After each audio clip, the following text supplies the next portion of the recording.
In this video, I'm going to show you how to add sound in a 3D scene in Blender and actually hear it play inside the viewport. This is a really useful trick if you want to build animated scenes, cinematic shots, games, or any project where audio needs to feel like it belongs in the 3D environment. By the end, you'll know how to add a speaker, attach sound to it, play the audio in Blender, and position it properly in 3D space so it sounds the way you want. If this tutorial helps you out, make sure to hit like and subscribe for more Blender tips and beginner-friendly tutorials. All right, let's jump in.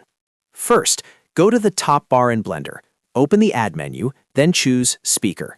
This adds a speaker object into your scene, and this speaker is what will actually play the audio file inside Blender. Once it appears, click to select the speaker object if it isn't already selected. Selecting it is important because all the sound settings will show up in the object properties for that speaker. Now move over to the right side of the interface and find the Properties panel. In the row of icons, click the Object Data Properties tab, which is the speaker icon.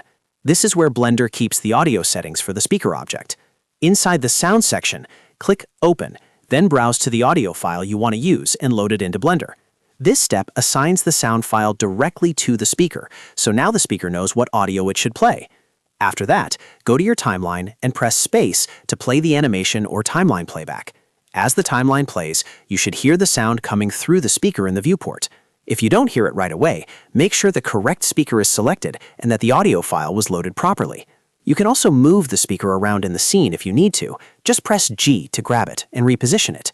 This matters because speaker placement affects how the audio behaves in 3D space, so moving it closer or farther away can change how the sound feels in your scene.